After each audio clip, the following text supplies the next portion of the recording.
All right, so I am super excited about this. First, we're gonna hit the mood meter and see how we're feeling. And we're gonna see how we're feeling in the beginning of our art, and then we're gonna see how we're feeling at the end of our art. So I am feeling energized because I have everything ready. Definitely lively. I'm all in the yellows, I would say, to start. I'm all in the yellows. And that's me. What about you, Lil? I'm about to go to practice, so I'm a little tired. Probably in the light blues going into the early like greens. I am feeling a little, I guess, motivated because I'm about to go to my workout. So yeah, that's where I am. All right, cool. So those of you who don't know, this is my daughter, Lil. Hi. And she does some artwork with me lots of times so that you could see a second opinion on like where you should go with this. So we're excited to start. All right, so we're gonna get rid of our mood meters. I'll put them up here. And we have 2 trading cards. So these little papers, these little mini paintings are gonna be trading cards so that you could trade your art with another person. So we're gonna start with one, and then we'll start with the other. So I am drawing with marker, and Lily's drawing with marker, but you are drawing with pencil. And the only reason why, I use Sharpie so that you can see them. We're gonna do 2 horizontal lines, one first on the one on the left and then on the second. So I'm gonna do a horizontal line in the middle. So everyone, you can start drawing your horizontal lines in the middle on both cards.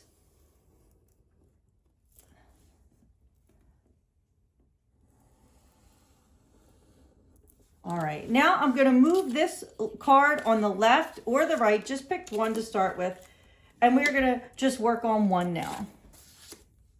All right, I'm gonna stop to make sure everybody is okay, check for understanding, and we're back.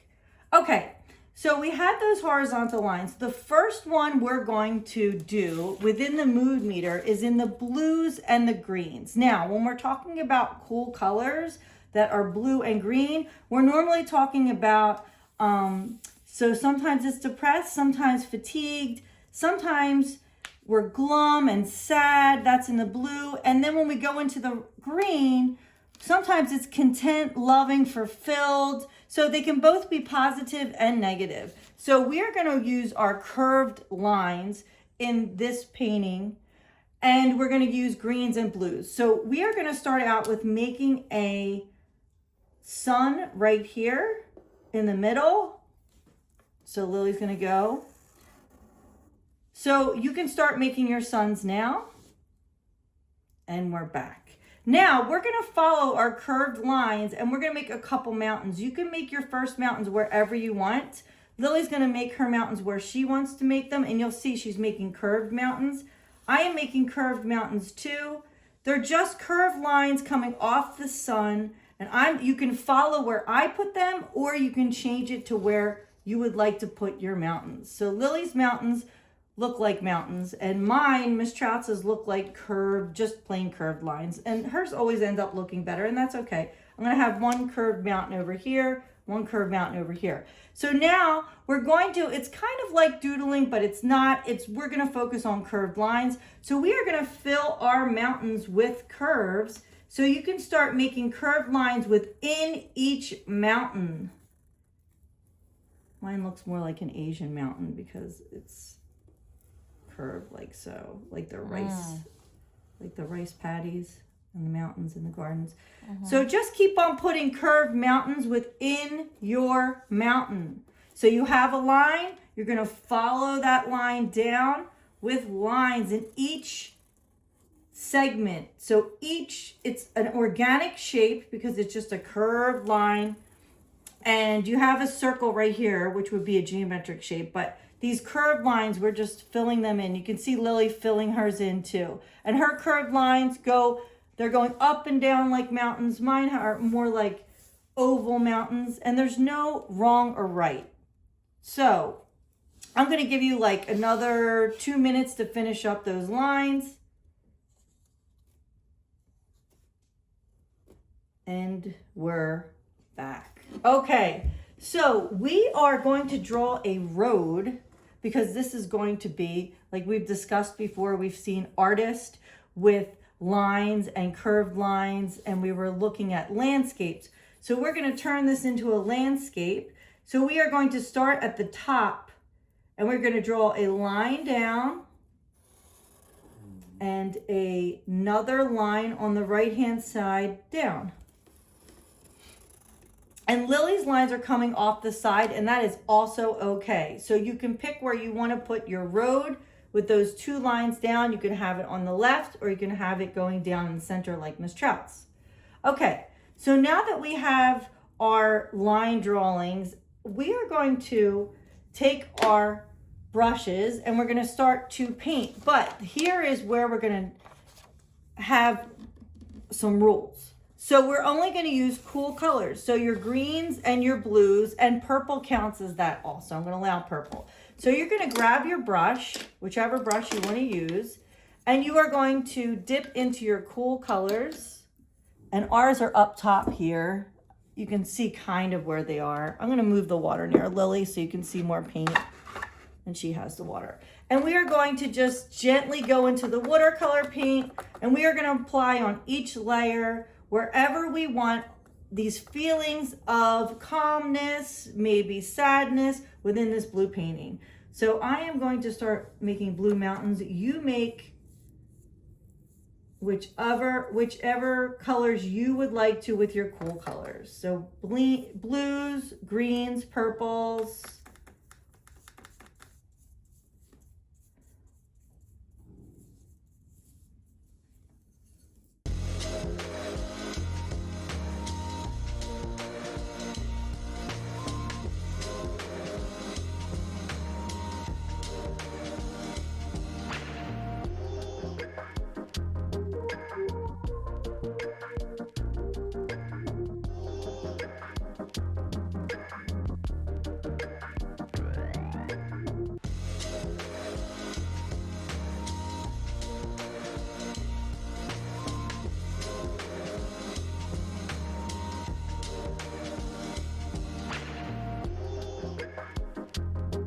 Now we're going to put those aside to dry, and we're going to grab our other card. And remember, it had that horizontal line going across. And Lily's drawing with marker, I'm drawing with marker, you're drawing with pencil. So we have our horizontal lines now. Now we're going to use angular lines. They're more aggressive. We're going to be in our moods. So when we're in our moods, we're in our yellows and reds now. You can also use pinks on your thing, on your watercolor palette. So we're going to be using now these lines. So these were soft and round, and now we're having these angular, sharp, wavy lines. So we're going to start that out with another sun. Just one circle because we're doing a landscape. So, and now we're going to have these sharp lines, that angular lines that come down from the sun. So we're going to go 1 and 2 in a triangle. We have that dot. It's almost like 1 point perspective. So you're going to have a dot. And Lily can have hers start out here, but if she wants her lines to go bigger, she can, but she made them like mine. All right, now this time is your choice, but we're going to have wavy lines. You're going to have them coming out this way. So wavy lines like so, outside of, on kind of the grass area. They're more angular and aggressive. So these wavy lines. And now you're going to fill in the rest with wavy lines as you see fit. I don't want yours to look exactly like mine. You can copy mine if that's how you feel, but I'm looking for you to make your own decisions, work independently at this time, choosing where your lines will go. So everybody's will look different. So I'm making my wavy lines. They're kind of more aggressive. We're working with more geometric shapes, not organic. Lily's lines look great, and she chose to go downward with her lines. Your lines may do the same, or you can even go across. Now we're making those mountains again, but they're gonna be very sharp mountains because, so Lily's gonna start hers already, I can see, because she already has an idea. And she's making hers wavy lines actually bigger and going all the way up. I'm making triangles as my mountains. So you choose how you want your mountains to be, but use just lines and points. So we're using lines, straight lines, no curves, points. I'm gonna give you another probably 20 seconds to finish in those lines. Lily's made a ton of them. Okay, now we're back.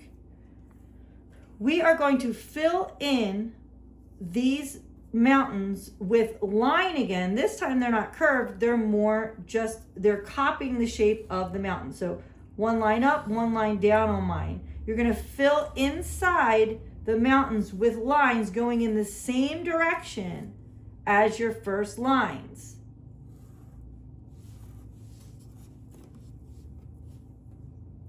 So here's the sky. My mountains I am filling in with lines, kind of like a doodle, but not. And I'm gonna give you a good